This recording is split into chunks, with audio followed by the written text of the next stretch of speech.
So just to get a little context on what we're doing here, perhaps if you'd be willing to just get comfortable for a moment, just let your body be upright and relaxed. And if you just let your eyes close just for a moment. So when your body relaxes, of course, your breathing also relaxes. And if, as much as you can, if you could cast your attention back to the earliest time in your life. As a human being, you were born into a situation of complete vulnerability. You couldn't walk, you couldn't hold up your head, you couldn't be more vulnerable.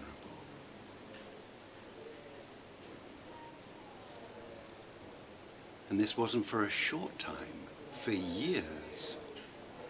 You were deeply dependent. And perhaps, if you can, just seeing if you can reconnect with how that felt. Because I think you may find that's still accessible now.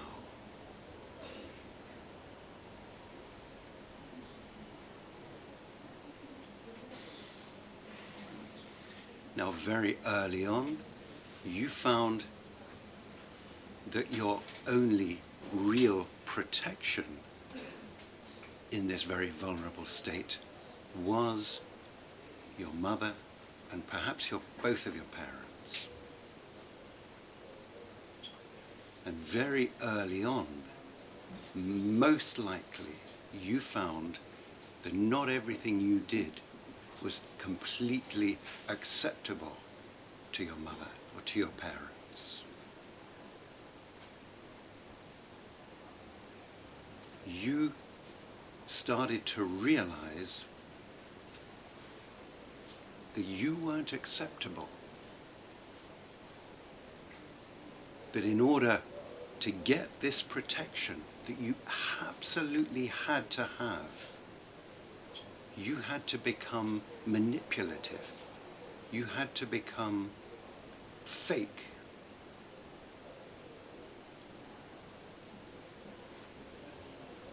And some people can remember back to this tension between being real, between being authentic and being safe and protected.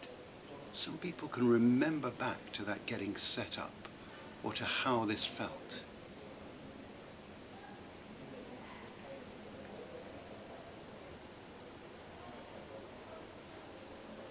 You may even find within your body a physical tension that maps this situation that you had right from the earliest times when you were here.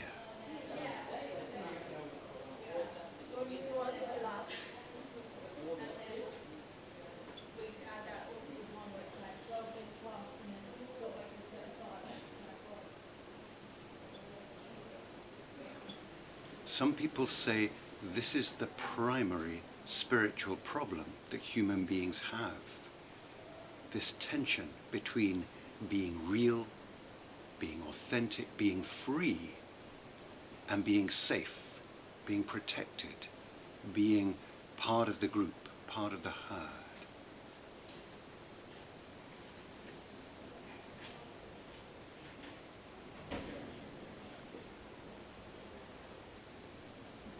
Now, connecting with this in whatever way is most vivid for you,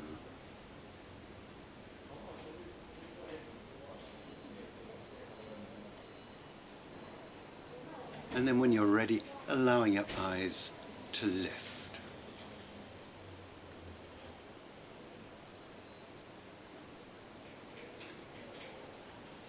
So the book that Lars and I were involved in, together with a third contributor, we called Rough Waking for Those Confined and Homeless, Including You. And basically where it came from is a sense of this primary tension that we all tend to carry. right from our earliest time on this planet. You can view the Adam and Eve story as a coded version of this. They're all right as long as they do exactly what God tells them to do and they're good little kids. As soon as they don't, as soon as they decide something for themselves, they're out. They're in the world of suffering. And so we have to navigate this. Now, this book that we've put together is a fundraiser and a consciousness raiser around a project we've been doing for some years now, working with people in the homelessness and prison spheres, in the areas of confinement and insecurity, if you like. And the reason I started off with our own individual situations to this, or relationship with this fundamental problem, is that how you deal with this internally, how we as a society deal with this internally, is what gets externalized, is what manifests in the way we treat those people within our society who, for whatever reason, have ended up either confined or in a condition of homelessness. Now, I want to talk a little bit more about that, but before I do, the book's divided into 3 sections, and the first part is Lars's journey. Lars is an artist, and amongst many other things, and I don't know how much you want to talk about how it happened, but basically Lars ended up living on the streets for a while. Yeah, so it happened in 2012 when my childhood traumas caught up with me, and that was the second episode in my life. 2012 I got diagnosed with bipolar disorder what I doubt I have. I call it something else. I keep it to myself if you don't mind. And then I end up in a mental hospital, and I was section 2. And then when I get out, I get a flat, but I didn't feel comfortable in my flat, so I felt like I'm better off on the street. And then in 2014, I was always interested about spiritualism, yeah. And then in 2014, I started my journey with chanting first. Obviously, I did my research about Buddhism and went to Krishna farm and the church and all sorts of stuff. I tried to find my way. I was always trying to reach out for something. And through chanting, I discovered something. So I discovered I can focus and I can sit still. And after a while, I felt like I didn't need to even chant. And I found meditation. And I didn't look further because I truly believe we have everything in ourselves. Now, there's this particular situation you describe. Yeah. Are you willing to talk about that? Yeah. Were you crying and stuff? What you? And the doctor said he won't help you, and then you. Yeah. So, and to be honest, the turning point for me was in that Christmas when I had no received phone call from my family, from no friends, and I have a kind of a mental breakdown. This is how they call it in psychology. In spiritualism, they call it breakthrough.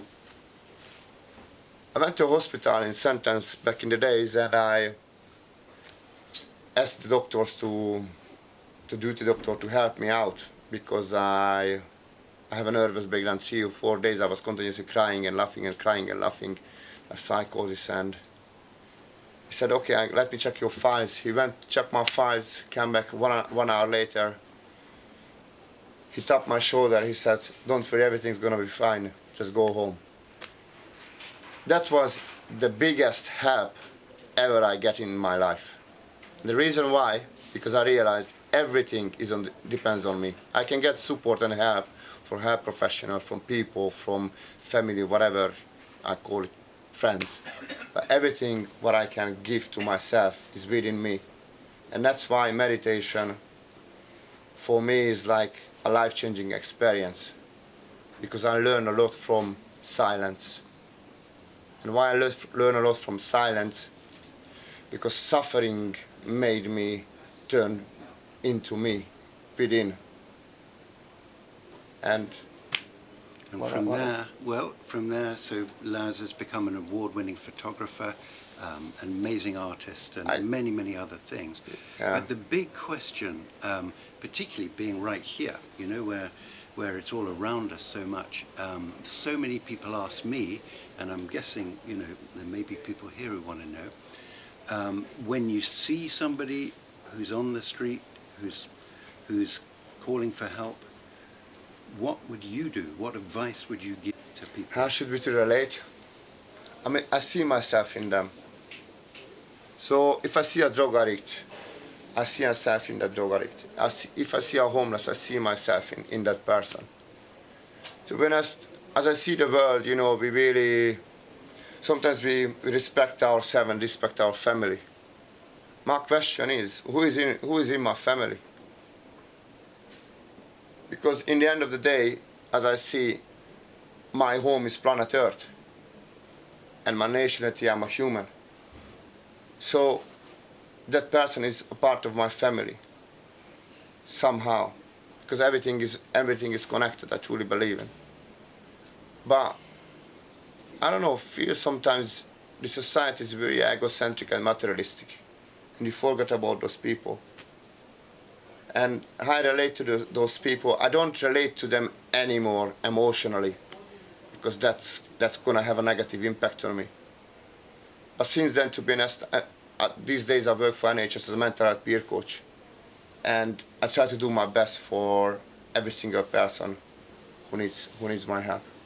And can't ask you to do anything or think about them, because everybody has their own view and own think about homeless people and homelessness.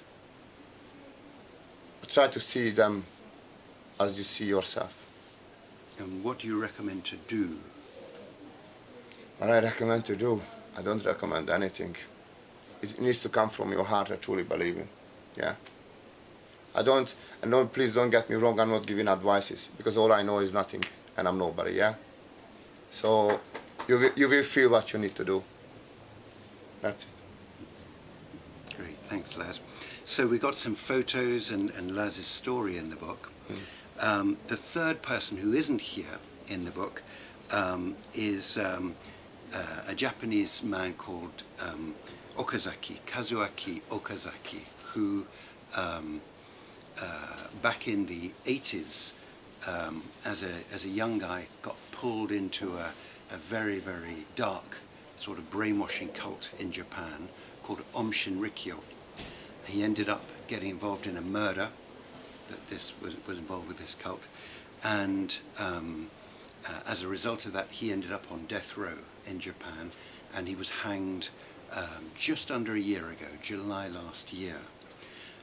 So he was on death row for a little bit over a decade, and during that time he kind of turned his life around, and he reached out to my teacher, who's a Zen Master in Japan called Shinzan, and so while the legal process was going on, my teacher used to go and visit Okazaki in prison. Now, once your death sentence is formally ratified, then under the Japanese prison system, you're only allowed to be visited by members of your family. So at that point, my teacher adopted Okazaki as his son. And so Okazaki had this period of about 12 years, which he had basically made into a retreat. He started to practice Zen meditation, and he started to really try to make amends in every way that he could for the pain and the suffering that he'd caused. And he also, like Lars, had a very strong artistic dimension. He created a series of images that we have in the book that basically kind of reflect a spiritual journey. They're sort of the steps on a spiritual journey. Is this one here, I don't know if you can see, you've got a crane dancing with another crane. A crane's kind of like a heron, quite a widespread bird in East Asia, and the image of a crane dancing with a crane is a sort of an image of congratulation, an image of celebration, an image of two becoming one. Now, in terms of the spiritual journey that he kind of depicts, the two coming together is basically about the sort of the individual, if you like, coming into a relationship where they're, as it were, dancing with the universe. When you learn, even within the strictest confinement, where every morning when you wake up, you don't know if it's going to be your last day, it's possible to learn to dance with the universe, to find the place where this insecurity and this limitation on our freedom that gets sort of stuck in very, very early in life can actually be transcended, can actually be dealt with. And that's sort of what he's kind of depicting in his sort of sequence of images in the book. Now, the Zen language for dealing with this, for actually finding the kind of the resolution of this tension between insecurity and confinement and conformity, is nari-kiru. So nari, the Japanese term nari, means to become. Kiru, in this context, means kind of like totally, 100%, with nothing left over.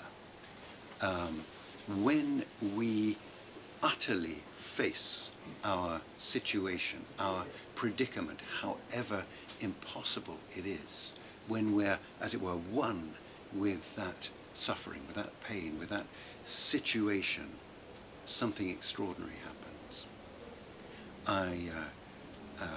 I've been recently looking into Dante, who's kind of the great Western expounder of the spiritual journey in many ways. So Dante goes on this great journey deeper and deeper and deeper into hell.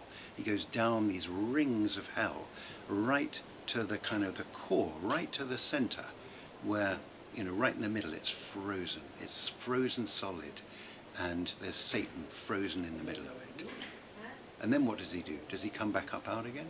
No, he carries straight on.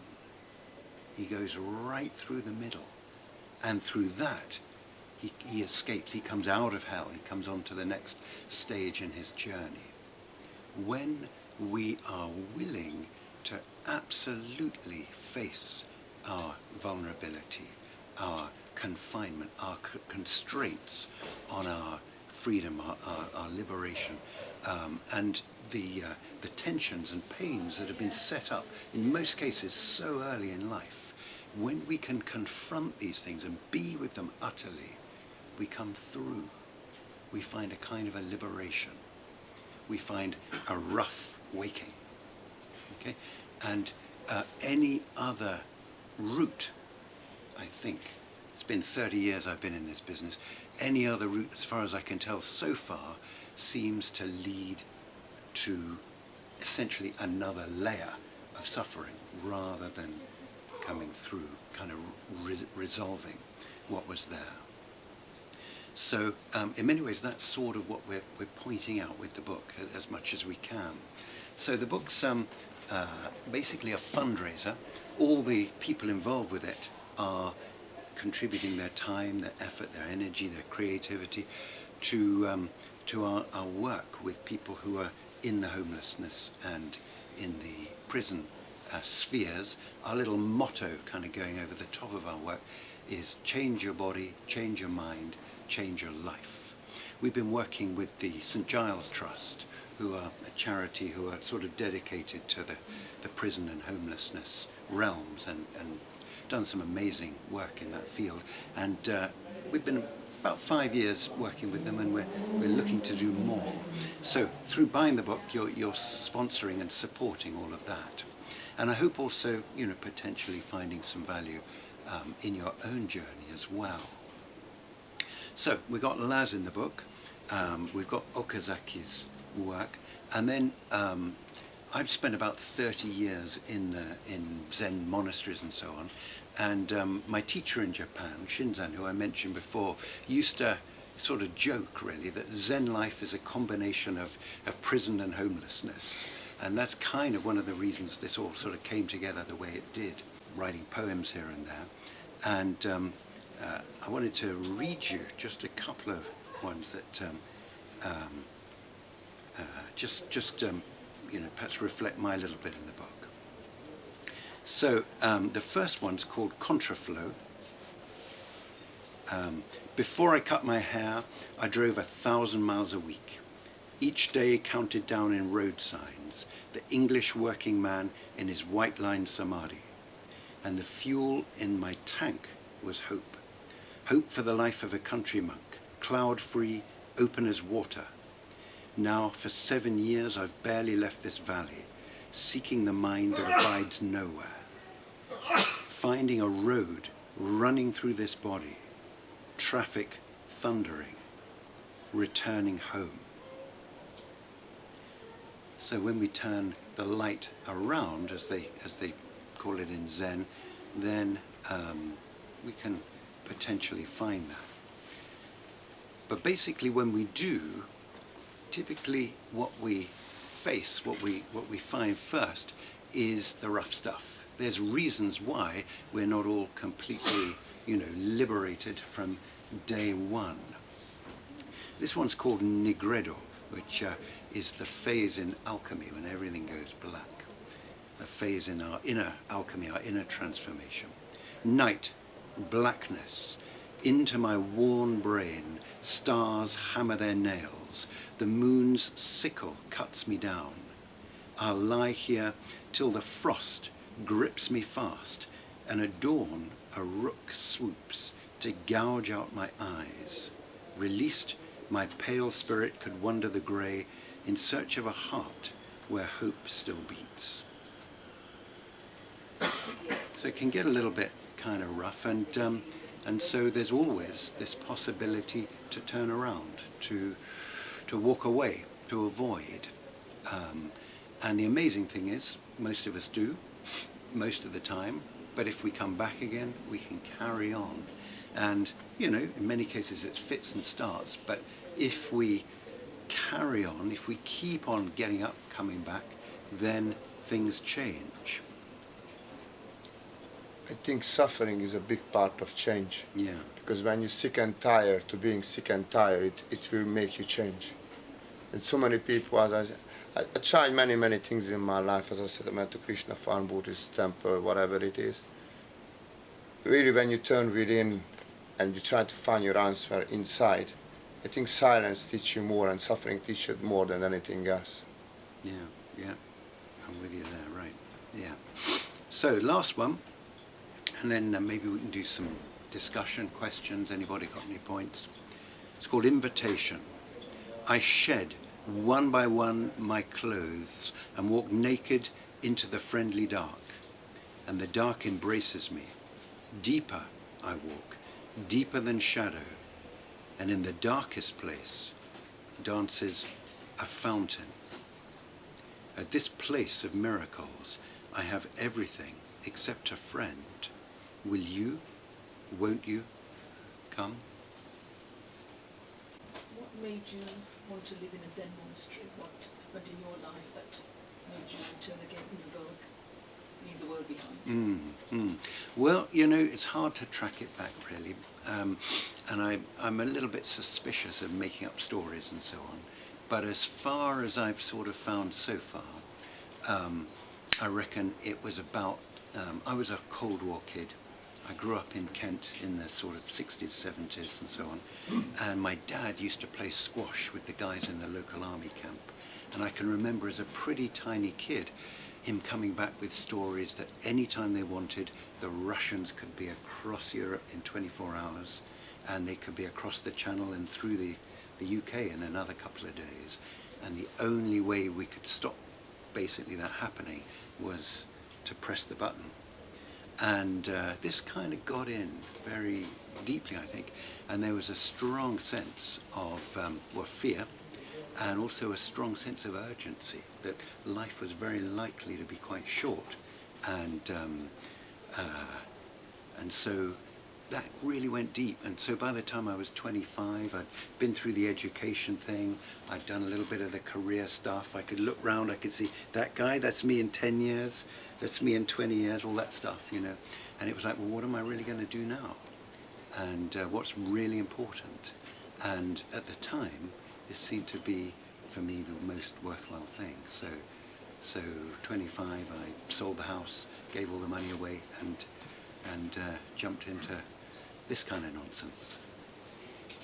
It seems to me, you know, and I've been back in London for 12 years now, so I've sort of met a lot of people kind of exploring deeply, really. And it seems to me I'm seeing basically three types of people, you know, or three primary motivations. There's people who have, you know, had a straight out and out rough time, whatever that, you know, however that particularly has manifested for them. And then I'm seeing what on the surface is almost the opposite. People who are coming and they say to me, you know, I've got like the perfect family, I've got my dream job, you know, I've got beautiful kids, but surely there must be more. This can't be it. You know what I mean? There's that sort of disquiet. So in a sense, it comes down to the same thing, I think, although it looks ostensibly opposite. And then the third type of person is the person who, for whatever reason, it's like the curtain is drawn aside for a moment or two, and they see a potential, and it's like, oh, so there's that going on. And then they want to, you know, they've lost it or whatever, or they want to reconnect with that, and then they come to. So you could view all of those, in a sense, as different forms of suffering, I suppose, different forms of disquiet. You want to? Yeah. I think if you think about the story of Buddha, yeah, he has everything, yeah, right. And then he once he went out, he see old people and ill people and sick people and people dying. So he wanted to discover what it's all about. So that's his story. But if you think about Eckhart Tolle, yeah, he was suffering. So he wanted to kill himself many times. And one time he was sitting on a park bench in London, as I remember, and he just, this is what he said, he just became enlightened. He was sitting on a park bench as a homeless for almost 2 years. Yeah, so I have a different story, and I truly believe in this body is my carrier. Yeah, and I have a soul. So probably in my previous life, a soul wasn't ready for this changing, and now, at the age of 44, I'm there. So I don't think so you necessarily need to suffer in order to find yourself within. There are others who've been struggling for 30, 40 years, banging and banging and banging, nothing's opening. No master has appeared, you know what I mean? Yeah. So maybe it's in their karma, you go through with it. So maybe by, you know what I mean? It's, Do you heard about the cycle of change? Yeah. So the cycle of change starts, you need to admit what is your problem, what's wrong with you. Some people in denial, because being in denial is much easier for them, That's instead of admit the problems, yeah? And to admit the problems, it takes a lot of courage and responsibility as well also. And don't think I wasn't in denial back in the days, because I have problem with cocaine addiction, and so many people come to me and told me, Lars, you're going down, man. You just became a very arrogant and aggressive towards everyone, and all the money you work for, really hard for, you spend it on cocaine. And I said, you know what, when I have a few lines, and don't get me wrong, I'm not, advocating cocaine here, yeah? But when I have a few lines, I close my eyes and I feel I'm loved. And I'm love myself. And I like it, because it's the first time in my life and I feel true love. But I realized after that true love wasn't true love, it was a fake love, yeah? And after a while I realized, what I need, which is turns within without cocaine. or any other substances. I suppose with drugs and that, it's a quick spiritual trip for people. They're not, Yeah. not willing to sit and meditate or follow, teachings or whatever. Yeah. For some people, they're so fed up. That's a quick way, Yeah. a kind of religious experience. If you know Yeah, what I mean, exactly. Yeah. I can trip these days with breathing techniques because my lungs release a lot of DMT, so I can trip without those stuff, and I don't have a depression after that. Although don't think, sometimes I'm not depressed, sometimes I don't feel sadness, sometimes I don't feel angry, because in the end of the day I'm a human, and we have four basic emotions: fear, anger, sadness, and happiness. Yeah, and you know what? I welcome my depression, I welcome my anger, but it's not about what's happening with me, but how I react. How I react, when I wake up in the morning and I feel the depression in my chest, middle of my chest, I say, there you go again. 44 years wasn't enough for you to kill me. It's not going to happen today. And I just get out from the bed and I carry on with the day. I was actually fed by a bottle by my 3-year-old sister, because my mother didn't really like children. So I was fed out of duty, and my sister didn't really want to feed me anyway. So I've grown up without that having to be fake. And it means that I'm not loyal to a company. The company ethic, I'm just not loyal to it. I don't feel I have to be, And do you agree with that? I'm just very interested in that meditation, because can you speak a little bit more about it? Well, it's a very interesting situation where that kind of happens.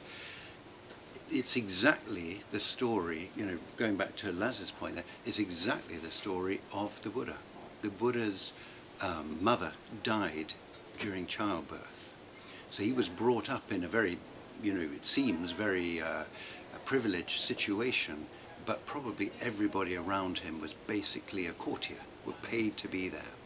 And so he also didn't, almost certainly he didn't need to, as it were, earn his protection, but at the same time that still didn't work, and you could make the case that his ability to attach got affected. So mid-20s, basically he walks out on his young child, he walks out on his wife, he walks out on his responsibilities. He's the heir apparent for this little country that's rather struggling because it's got very hostile neighbors. He's kind of like the ultimate dropout, really. And then he has to kind of go from there. He's got his own version, his own journey, facing all of that and coming through all of that to seemingly become a person who's able to be a benefit to others. Again, I think you can trace some very early life stuff there that probably marked the journey very strongly. I went to India, and I was very interested in meditation, and so up in the north I went up into Ladakh, and that's basically ethnically Tibetan, at least the bit that I was in, but it was very, very cold, and nobody ever cleaned anything. So in the temples, the moment you touched anything, you just got coated in black. And this really put me off. I don't know what it is. I don't think I'm a clean freak, for whatever reason. That just didn't do it. And then I went to Southeast Asia and explored a little bit over there. And I remember down in Thailand, I met this monk. This young guy in with super duper bright fluorescent orange robe, and I think he was wanting to practice his English a bit. He came up for a lecture, and I said to him, "How long?" I didn't know a lot of this, but I said to him, "How long does it take before you get enlightened?" And he said, "Nobody gets enlightened. Only the Buddha was enlightened." And so that kind of put me off that one. Yeah. So then, after this sort of wandering about a little bit, it just so happened, I was living in Newcastle on Tyne at the time, it just so happened in literally the next street to where I was living, there was a Zen meditation group meeting every week. And so, a friend of mine hooked me up with them, and it was like, okay, this works. So it was kind of like that, really, for me. Yeah. So if any of you guys are Londoners and you want a little, you're interested to explore on the practice side a bit more, we have a dojo down a little bit beyond the Oval, down in South London. You're very welcome to come by. Our website's called zenways.org. It's got all the info on. And you save a lot of money because you don't need to go to Tibet and Japan. Yeah, right. True enough. Yeah, come to South London. Yeah, it's a shorter and cheaper spiritual journey. You're right. Yeah, coming out.